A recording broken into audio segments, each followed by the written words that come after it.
1970 के दशक के आखिर और 1980 के शुरुआती साल भारत का एक शांत राज्य धीरे धीरे एक ऐसे मोड़ की तरफ बढ़ रहा था जिसका अंजाम पूरे देश को हिला देने वाला था। लेकिन उस बड़े टकराव से पहले कुछ ऐसी खुफिया रिपोर्टें सामने आ चुकी थीं जिन्हें अगर समय पर समझ लिया जाता तो शायद इतिहास कुछ और होता। पंजाब, खेती, गुरुद्वारों और बहादुरी की धरती। लेकिन 1978 के बाद से यहां का माहौल बदलने लगा। कुछ नए धार्मिक नेता तेजी से लोकप्रिय हो रहे थे। गांव-गांव में भाषण हो रहे थे। लोगों के अंदर असंतोष की एक लहर धीरे धीरे बढ़ रही थी। इसी दौर में एक नाम तेजी से उभरने लगा, जरनैल सिंह भिंडरावाले। उनकी बातें कई युवाओं को आकर्षित कर रही थीं, लेकिन दिल्ली में बैठे खुफिया अधिकारियों के लिए यह सिर्फ एक धार्मिक आंदोलन नहीं लग रहा था।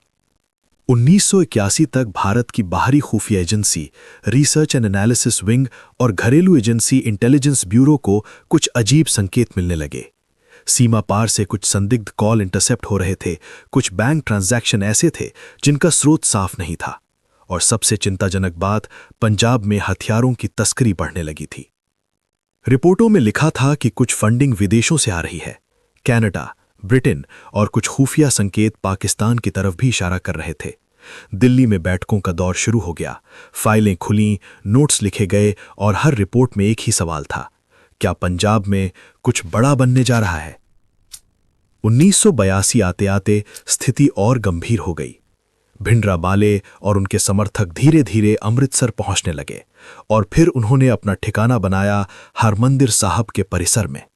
ये वही स्थान है जिसे दुनिया गोल्डन टेम्पल के नाम से जानती है, भारत की सबसे पवित्र धार्मिक जगहों में से एक।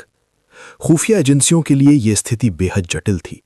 एक तरफ रिपोर्टें साफ कह रही थीं कि परिसर के अंदर हथियार जमा हो रहे हैं, कुछ प्रशिक्षित लोग भी वहां मौजूद हैं, लेकिन दूसरी तरफ ये एक धार्मिक स्थल था। अगर कोई भी कार्रवाई होती तो उसका असर सिर्फ पंजाब तक सीमित नहीं रहने वाला था। दिल्ली में उस समय देश की प्रधानमंत्री थीं इंदिरा गांधी। उनके सामने हर दिन नई रिपोर्ट रखी जाती थी। कुछ अधिकारियों का मानना था कि तुरंत कार्रवाई करनी चाहिए क्योंकि हर दिन हालात और मुश्किल हो रहे थे।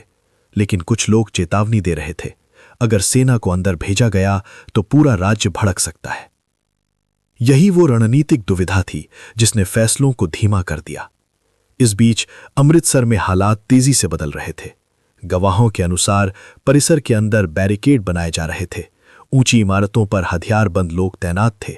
कुछ रिपोर्टों में यहां तक कहा गया कि मशीन गन और ऑटोमेटिक हथियार भी अंदर पहुंच चुके थे। 1983 तक पंजाब में हिंसा की घटनाएं बढ़ने लगीं। पुलिस अधिकारियों पर हमले हुए, कुछ पत्रकारों को धमकियां मिली और धीरे धीरे डर का माहौल फैलने लगा। दिल्ली में बैठकों का सिलसिला और तेज हो गया। सेना के वरिष्ठ अधिकारी भी इन चर्चाओं में शामिल होने लगे। लेकिन हर बैठक एक ही सवाल पर खत्म होती थी, क्या धार्मिक स्थल के अंदर सैन्य कार्रवाई का जोखिम लिया जा सकता है? महीने बीतते गए। इस बीच परिसर के अंदर मौजूद लोगों की संख्या बढ़ती रही। खुफिया रिपोर्टें लगातार चेतावनी दे रही थीं, अगर स्थिति को जल्दी नियंत्रित नहीं किया गया तो बाद में ये और ज्यादा खतरनाक हो सकता है। 1984 की गर्मियां आने तक पंजाब एक बारूद के ढेर पर बैठ चुका था। फिर जून 1984 आया। देश के सामने अब कोई आसान विकल्प नहीं बचा था। आखिरकार भारतीय सेना को आदेश मिला। एक ऐसा ऑपरेशन शुरू होने वाला था जो भारत के इतिहास में हमेशा के लिए दर्ज हो जाएगा। इस ऑपरेशन का नाम था ऑपरेशन ब्लू स्टार। 3 जून 1984 अमृतसर में कर्फ्यू लगा दिया गया। संचार बंद कर दिए गए। शहर को लगभग पूरी तरह सील कर दिया गया और फिर भारतीय सेना ने परिसर को चारों तरफ से घेर लिया। आने वाले कुछ दिन बेहद तनावपूर्ण थे। गोलियों की आवाजें, टैंकों की गड़गड़ाहट और एक पवित्र स्थान के अंदर चल रहा संघर्ष। यह सिर्फ एक सैन्य ऑपरेशन नहीं था, यह एक ऐसा फैसला था जिसके पीछे महीनों की खुफिया रिपोर्टें, राजनीतिक बहसें और रणनीतिक दुविधाएं छिपी हुई थीं। कई लोग मानते हैं कि अगर शुरुआती चेतावनियों पर तुरंत कार्रवाई होती तो शायद हालात इतने बिगड़ते नहीं।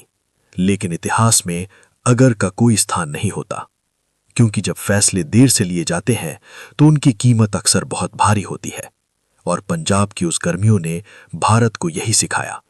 कि कभी-कभी सबसे खतरनाक चीज दुश्मन की गोली नहीं होती, बल्कि वो हिचकिचाहट होती है जो सही समय पर लिया जाने वाला फैसला रोक देती है।